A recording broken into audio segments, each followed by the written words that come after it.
మనసుపోతాం. దయగల మా తండ్రి, ప్రేమగల ఆయన పరిశ్రమిస్తుంది. ఇదేమో ఈ కార్యక్రమం ఎందుకు ఆయన ఏర్పాటు చేసుకున్నారు మీకు తెలుసు.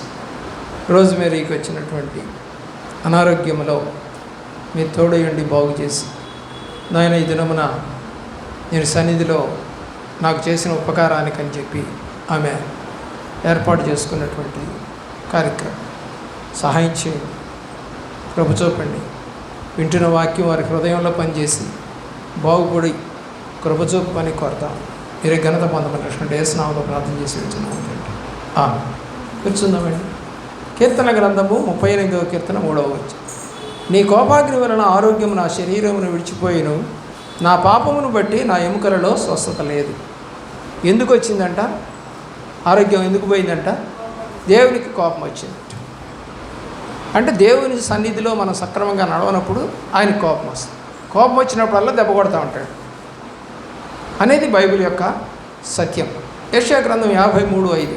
మన అతిక్రమ క్రియలను బట్టి అతడు గాయపరచబడదు, మన దోషములను బట్టి నల్లగొట్టబడదు, మన సమాధానార్థమైన శిక్ష అతని మీద పడదు, అతడు పొందిన దెబ్బల చేత మనకు స్వస్థత కలిగించింది. ఇప్పుడు స్వస్థత ఎలా వచ్చిందంటే ఆయన మన కొరకు రక్తం కార్చి దెబ్బలు తినాడు కాబట్టి. ఎందుకు దెబ్బలు తినాల్సి వచ్చింది? మన పాపమును బట్టి. ఆయన ఎందుకు దెబ్బలు తినాలి? మీ ఇంట్లో వాళ్ళు, మీ ఆయనో లేకపోతే నీ కూతురు, నీ కోడలో ఎవరిని దెబ్బలు తింటున్నారా? నీకోసం లేదు. ప్రభువారే మన కొరకు దెబ్బలు తిన్నాడు. ఆయన కార్చిన రక్తం ద్వారానే మనకి స్వస్థత అనేది వస్తుంది. 58వ అధ్యాయం 8వ వచనం. వస్త్రహీనుడు నీవు కనపడినప్పుడు వానికి వస్త్రములు ఇచ్చుటయు ఇదే కదా నాకు ఇష్టమైన ఉపవాసము. అలాగను నీవు చేసినట్లా నీ వెలుగు వేకువ చుక్కవలను ఉదయించును, స్వస్థత నీకు శీఘ్రముగా లభించును. స్వస్థత నీకు శీఘ్రముగా లభించును. నీ నీతి నీ ముందర నడుచును. యెహోవా మహిమ నీ వైపును వెనకటి భాగమును కావలి కాయను. ఏం చేయాలంట? స్వస్థత రావాలంటే అక్కడ ఒక చక్కని మాట మనకు కనపడుతుంది. దేవుని యొక్క వస్త్రహీనుడు నీకు కనపడినప్పుడు వానికి వస్త్రములు ఇచ్చుట. ఎంతమంది నువ్వు దానం చేసావు ఇప్పటి వరకు? కనీసం క్రిస్మస్ అప్పుడన్నా ఇది ఈ వస్త్రము ఎవరికైనా బీదలకు ఇద్దాం అని అనుకున్నావా? లేదు. వస్త్రాలు బీదలకు ఇవ్వడం అనేది నేర్చుకోవాలి మనం. బైబిల్ చెప్తా ఉంది, అది నేను చెప్పట్లేదు. దేవుడు వైపు చూడండి ప్రియులారా. నీకు ఆరోగ్యం రాకపోవడానికి గల కారణాలు రాశాడు బైబిల్లో. స్వస్థత రాకపోవడానికి గల కారణాలు రాశాడు బైబిల్లో. ఎందుకు ఆరోగ్యం పోతుందో రాశాడు బైబిల్లో.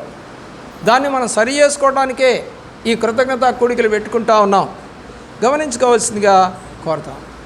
అలాగే ఇర్మీయా గ్రంథము 17వ అధ్యాయము 14వ వచనం. యెహోవా నీవు నన్ను స్వస్థపరచుము, నేను స్వస్థత నొందుదును. ఆయన స్వస్థపరిస్తే నేను స్వస్థత పడతానయ్యా అని అడుగుతా ఉన్నాడు. 33వ అధ్యాయం 6వ వచనం. నేను దానికి ఆరోగ్యము స్వస్థతను మరలా రప్పించుచున్నాను, వారిని స్వస్థపరుచుచున్నాను, వారిని సత్య సమాధానములను సమృద్ధిగా బయలుపరచను. దేవుడు స్వస్థపరుస్తారని వాగ్దానం చేస్తూ ఉన్నాడు. రండి నా దగ్గరికి, క్రమానుగా నడవండి, నేను చెప్పినవన్నీ చేయండి, మీకు ఆరోగ్యం శీఘ్రముగా వస్తుంది అని చెప్పేసి చెప్తున్నాడు బైబిల్. మత్తయి సువార్త 8వ అధ్యాయం 13వ వచనంలో అంతటి యేసు ఇక వెళ్ళుము, నీవు విశ్వసించిన ప్రకారము నీకు అవునుగాకని శతాధిపతితో చెప్పాను. ఆ గడియలోనే అతని దాసుడు స్వస్థ. మాట మాత్రం ఇస్తేనే స్వస్థపడ్డాడు. ఎలా వచ్చాడు శతాధిపతి? విశ్వాసంతో వచ్చాడు. ఆ అబ్బాయి అనారోగ్యస్తుడు రాలా. ఈయన యేసుప్రభు దగ్గరికి వచ్చి బతిలాడుతున్నాడు. ఇప్పుడు ఆమెకు బాగలేదు అనుకుందాం. ఎవరు వచ్చి ఇక్కడ కొడుకు కానీ భర్త కానీ ఎవరిని వచ్చారా దేవుడి దగ్గరికి? ఆమెకు ఆరోగ్యం లేనప్పుడు కూడా దేవుడి దగ్గరికి రాలేదు వాళ్ళు. అది వాళ్ళకు ఉన్నటువంటి ప్రేమ దేవుడు అంటే. ఏడమ్మా మీ అబ్బాయి ఏడి, మీ ఆయన ఏంటంటే రారండి. కృతజ్ఞత కూడిక రారండి, రాం, మేము మాత్రం రాం, కానీ మా కొరకు నువ్వు ఏడు అయ్యా పాస్టర్. ఎంతసేపు ఏడుస్తాడండి? ఏ పిల్లలైనా కూడా గుక్కబట్టి తర్వాత నిద్రపోతారు, ఇంకా తర్వాత ఏడవరు. మనకిచ్చిన సమయాన్ని మీరు పోగొట్టుకుంటున్నారు. మీ కుటుంబం కృతజ్ఞతా కూడిక జరుగుతున్నప్పుడు కూడా రావట్లేదు. నీకు అనారోగ్యంగా ఉన్నప్పుడు రాయా అయ్యా అని చెప్పేసి ప్రభు దగ్గర ఉపవాసం ఉండి ఏడవలేదు. ఎందుకని? దేవుడు అంటే లెక్కలేదు. మత్తయి సువార్త 14:36. వీరిని నీ వస్త్రపు చెంగు మాత్రము ముట్టనిమ్మని ఆయనను వేడుకొనిరి. ముట్టిన వారందరూ స్వస్థ. ఎవరిని ముట్టుకోవాలి? దేవుడిని ముట్టాలంటే అప్పుడు ఆయన బతికున్నాడు కాబట్టి వెళ్ళి ముట్టారు. మరి ఇప్పుడు ఎట్లాగా మనం ముడతాం? దేవుడి సన్నిధిలోకి వచ్చి ఆయన పాదాల దగ్గర సాష్టాంగపడి ఏడిస్తే ఆయన ఎదురుగా వచ్చి నిలబడతాడు. మొరపెడితే నిలబడతాడు. మొరలేదనుకో ఆయన నీ ముట్టుకోవడం కానీ, నీ చూడటం కానీ, దర్శించడం కానీ, కళలు కానీ, దర్శనాలు కానీ ఏమి రావు. ఇక అంత ఆశ నీకుందా? వీరిని నీ వస్త్రపు చెంగు మాత్రం ముట్టనిమ్మని అడుగుతూ ఉన్నారు. 15వ అధ్యాయం మత్తయి సువార్త 28వ వచనం. అందుకు యేసు, అమ్మా నీ విశ్వాసము గొప్పది, నీవు కోరినట్టే నీకు అవునుగాక అని ఆమెతో చెప్పాను. ఆ గడిలోనే ఆమె కుమార్తె. ఇప్పుడు ఈ కుమార్తెకు కూడా రోగం వచ్చింది, కానీ కుమార్తె ఎక్కడో పడింది గ్రీస్ దేశంలో. ఇవాళ తల్లి మాత్రం వచ్చింది. అస్సలు వదిలిపెట్టకుండా యేసు ప్రభువుని వెంబడిస్తూ ఉంది. వెళ్ళిపోమన్నా కూడా, అయ్యా బల్ల మీద నుంచి పడేటువంటి రొట్టె ముక్కల కోసం కుక్కలు ఆశపడినట్టుగా, అంటే నేను కుక్కను అనుకున్నట్టుగా యేసు ప్రభువుని అడిగింది ఆమె. అంత వెళ్ళిపోమని చెప్పేసాయి. అయినా కూడా ఆమె వెళ్లకుండా ఆయన ఎక్కడికి వెళ్తే ఆయనతో పాటు వెళ్తూ ఉంది. మనమైతే తలుపులు తెరవలేదంట. మేము పనిచేసే చోట గుడి ఉంది, 11 గంటలకు మూసేస్తారు. ఏది హిందువుల గుడి మూసేస్తారు. అయితే ఒక ఆమె అప్పుడు వచ్చి అక్కడ కూర్చొని గ్రిల్ ఉంటుంది అన్నమాట, ఇలాగే గ్రిల్ ఉంటుంది. లోపల గర్భగుడి మూసేసే ఉంటుంది. గర్భగుడికి కూడా ఒక చిన్న గ్రిల్ పెడతారు, చిన్న డోర్ లాంటి. అక్కడి నుంచే చూస్తారు లోపల విగ్రహాన్ని వాళ్ళు. అయితే 11 గంటలకు క్లోజ్ అయిపోతుంది. ఆమె మెట్ల దగ్గరకు వచ్చి కూర్చొని అక్కడ దేవుడికి ప్రార్థన చేసుకుంటూ ఉంటుంది. నేను చాలాసార్లు అడిగా, అమ్మా మరేంటయ్యా ఇంట్లో పనులన్నీ చేసుకొచ్చేసరికి టైం అయిపోతూ ఉంది, పిల్లల్ని పంపించి భర్తను పంపించి, అందుకని లేట్ అవుతుందయ్యా. మరి ఇప్పుడు మందిరం అదే గుడి తెరవలేదు కదమ్మా అంటే, గుడి తెరవకపోతే ఏమయ్యా, ఆయన పాదాల దగ్గర ఉన్నానుగా నేను. నీకుందా విశ్వాసం?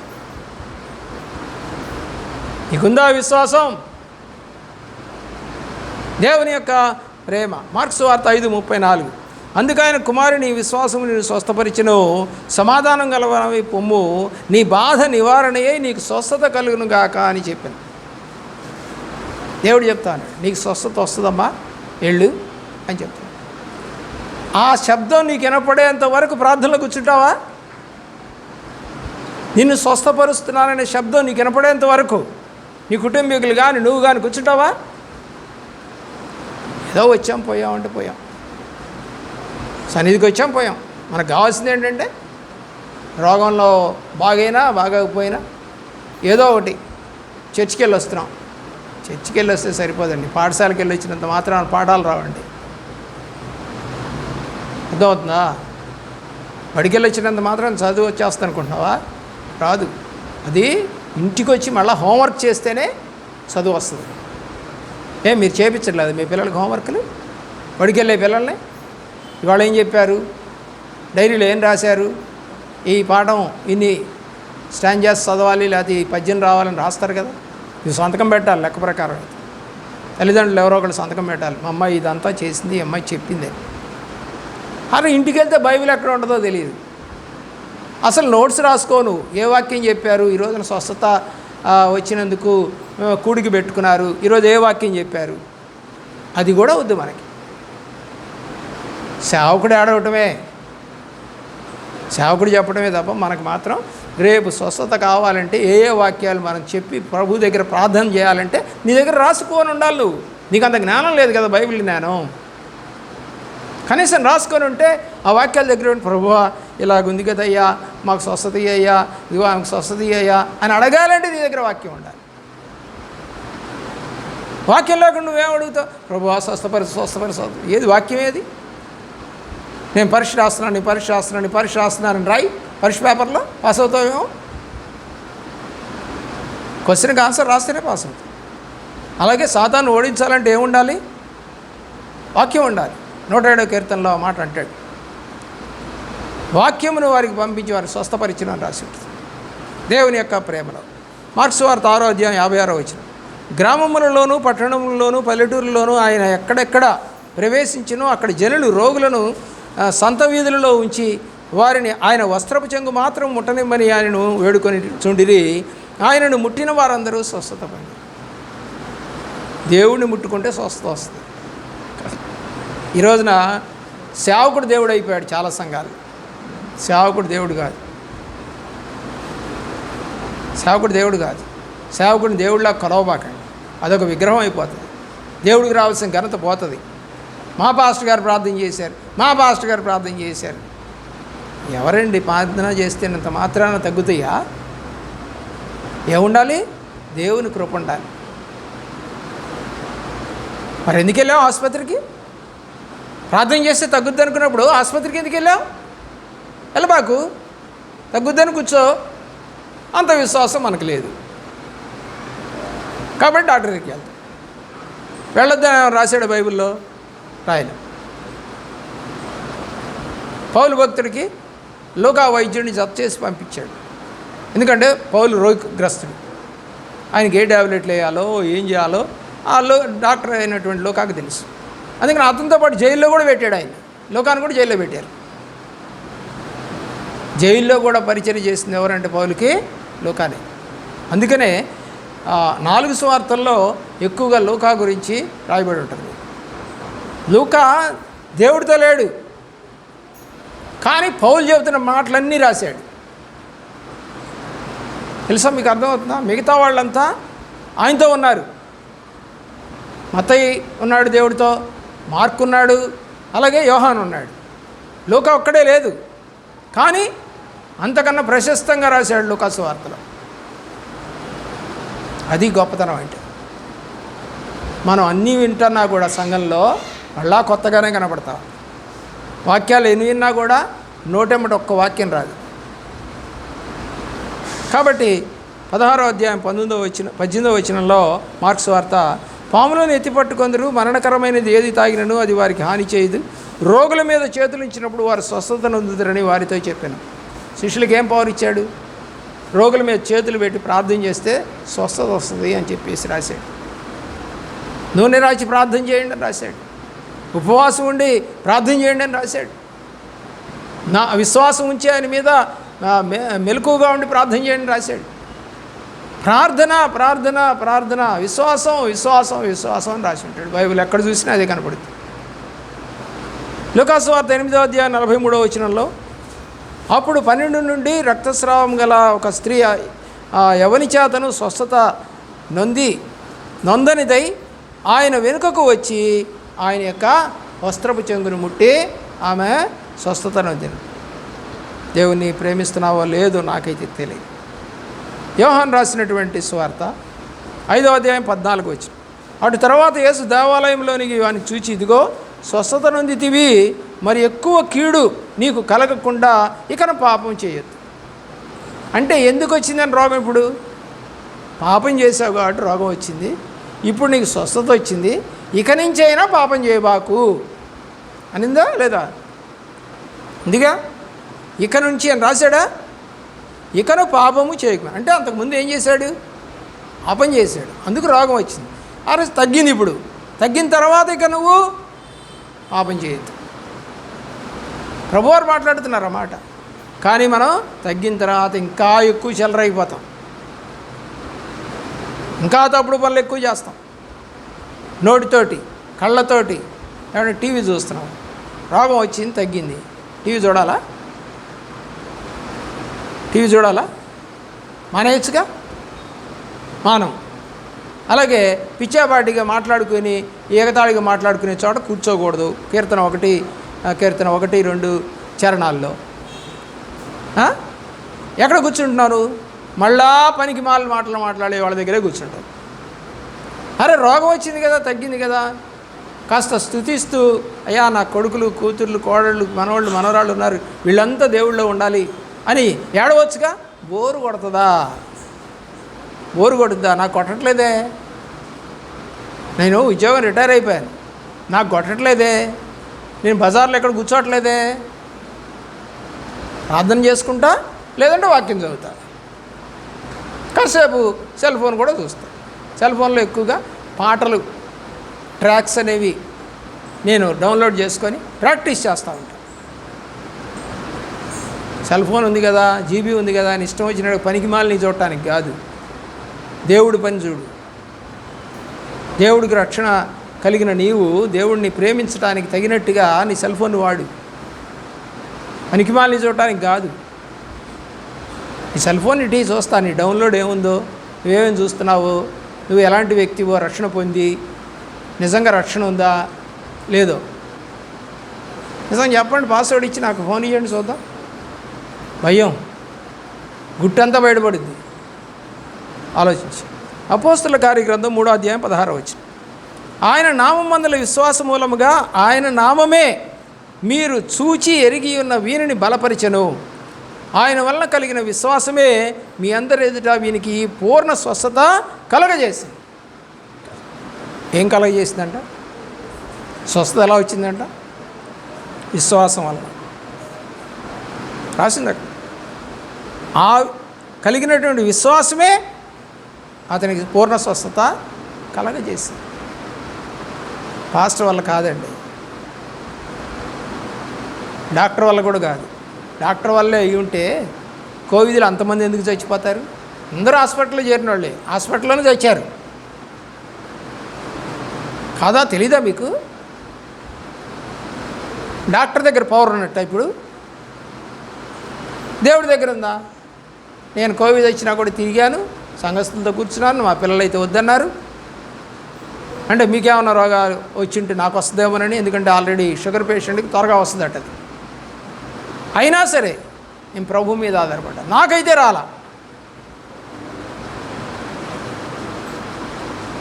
ఇంజక్షన్లు వేయించుకోవాలి నేను.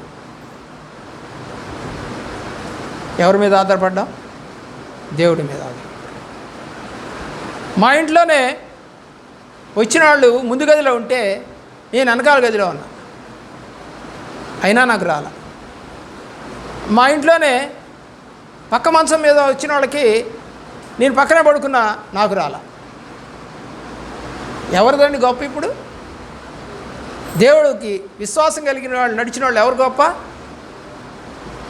ఆరోగ్యంగా అన్నీ బాగుండి, షుగర్ లేదు, బీపీ లేదు, థైరాయిడ్ లేదు, ఏ నొప్పి లేదు అన్న వాళ్ళకేమో రోగాలు వచ్చినాయి. అన్నీ కలిగి ఉన్నాయి, రోగాలు కలిగి ఉన్నటువంటి బాడీకి ఏమో రాలా. ఎవరిది విశ్వాసం ఎక్కువ ఇప్పుడు? చెప్పండి, ఎవరిది విశ్వాసం ఎక్కువ? మీరందరూ ఇంజక్షన్లు పొడుచుకొని ఉంటారు. ఎవరిది విశ్వాసం? ఆలోచించి. నీ ఆ విశ్వాసమే మీ అందరి ఎదుట వీనికి ఆ పూర్ణ స్వస్థత కలగజేసెను. 8వ అధ్యాయం 7వ వచనం.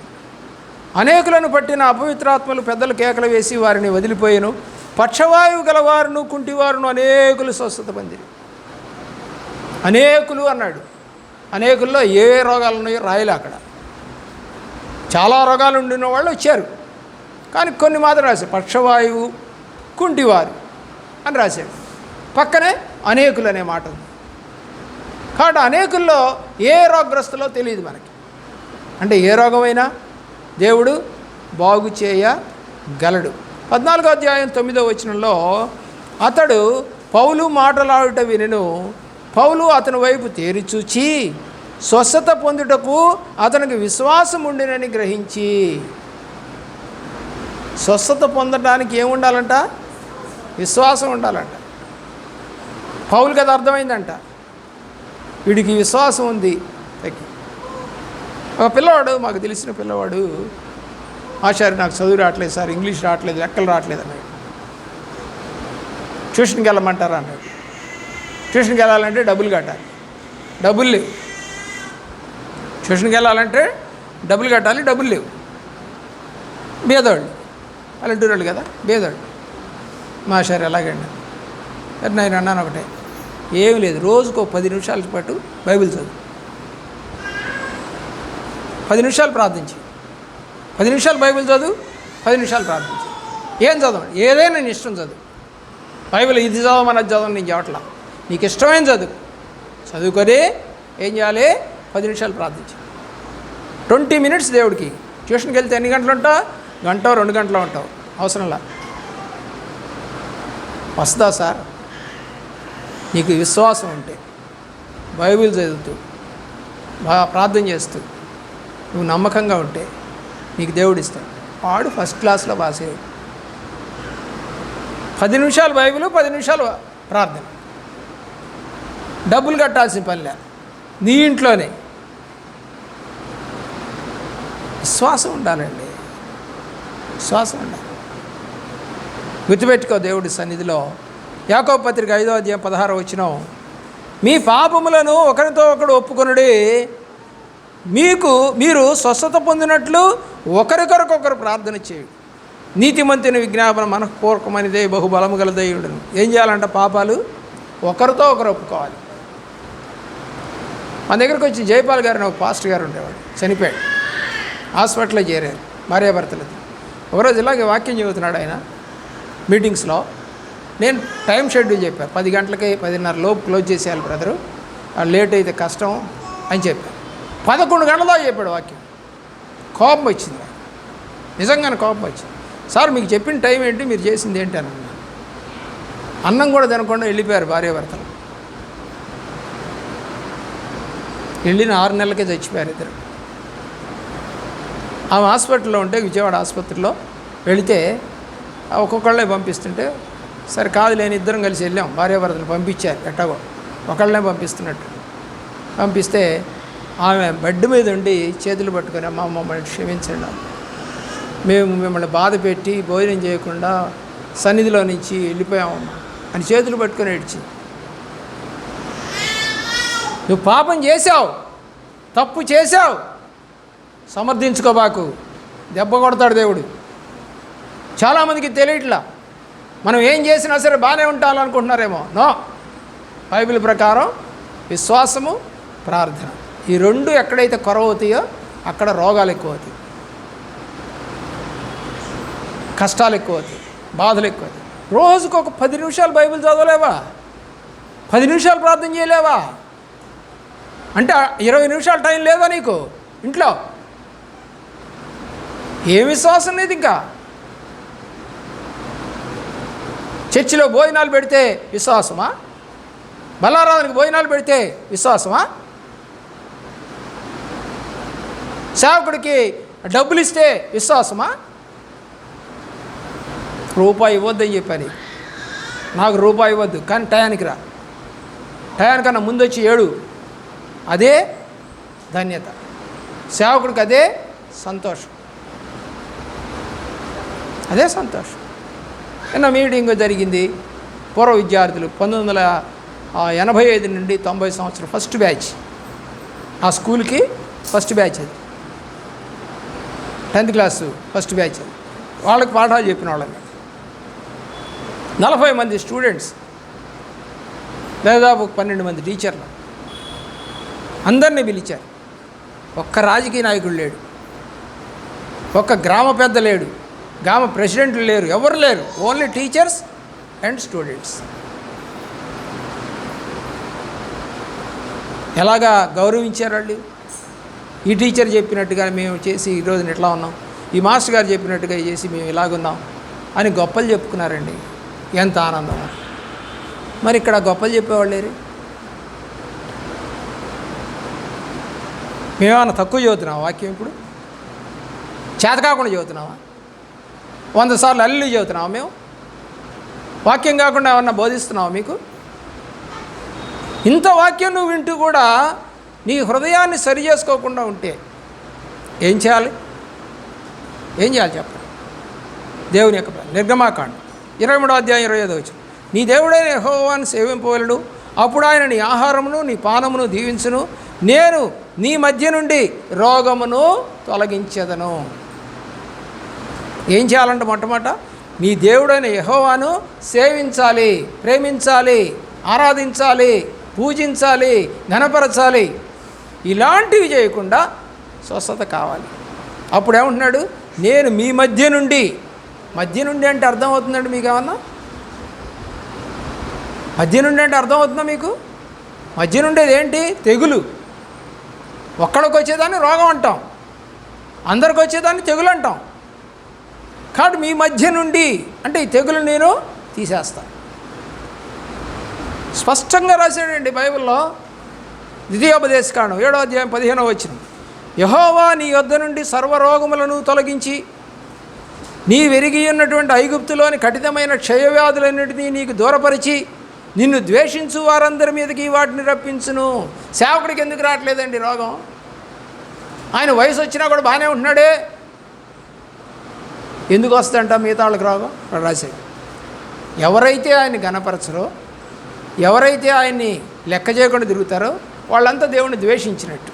అంటే సండే ఎగరగొట్టు తిరగటం, ఉపవాసాలు ఎగరగొట్టి తిరగటం, దేవుడి కార్యక్రమాలు ఎగ్గొట్టి తిరగటం, బాప్తిజం తీసుకున్నప్పుడేమో అన్నీ చేస్తానని ఒప్పుకుంటావు, తర్వాత అంతా ఒట్టు తీసి గట్టు మీద పడేస్తావు. ద్వేషించు వారందరి మీదకి వాటిని పంపించును. రోగాలను వాళ్ళకి వెళ్ళిపోతాయంట, ప్రార్థన చేసే వాళ్ళకి తగ్గిపోతాయి, ప్రార్థన చేయని వాళ్ళ మీదకి వెళ్ళిపోతాయి. పైపైన కాదండి ఇది. 2 దినవృత్తాంతాలు 6వ అధ్యాయం 28వ వచనం. దేశమునందు కరువు కానీ తెగులు కానీ కనపడినప్పుడైనను, గాడుపు దెబ్బ కానీ చిత్తపట్టుడు కానీ తగిలినప్పుడైనను, మిడతలు కానీ చీడపురుగులు కానీ దండు దిగినప్పుడైనను దేవుని యొక్క ప్రేమలో, వారి శత్రువులు వారి దేశ పట్టణంలో వారిని ముట్టడి వేసినప్పుడైనను, ఏ బాధ కానీ ఏ రోగం కానీ వచ్చినప్పుడు ఏం జరుగుతుంది? ప్రార్థన అనేది అవసరం. ఐగుప్తులో ఉన్నటువంటి ఏ రోగం మనకి, వ్యాధులు మనకి ఏమైనా దూరపరుస్తూ దేవుడు మనల్ని స్వస్థపరచడానికి సిద్ధపడతా ఉన్నాడు. ప్రార్థన చేయండి అంటున్నాడు. ఇలాంటివి జరిగినప్పుడు మీరు మందిరానికి ఇక్కడికి వచ్చి ప్రార్థన చేయండి. ఎవరైతే దేవుడు మందిరం తట్టు తిరిగి ప్రార్థన చేస్తారో, అంటే దేవుడి దగ్గర సన్నిధికి వచ్చి, వాళ్ళందరికీ కూడా రోగాలు తగ్గుతాయని చెప్పి రాశాడు. తర్వాత వచనాల్లో మీకు అది కనపడుతుంది. దేవుని యొక్క ప్రేమ. కరువు వచ్చినా కూడా, కీర్తన 41వ కీర్తన 3వ చరణం, రోగశయ్య మీద యెహోవాని ఆదరించును, రోగము కలుగగా నీవే వారిని స్వస్థపరచదు. ఆ పైన 2 వచనాలు కూడా చదవండి, మీకు తెలుస్తుంది. ఎప్పుడు ఆ రోగ తగ్గుద్దో ఆ 1-2 చరణాల్లో రాశారు. మనకు అది ఏం పట్టవు అసలు.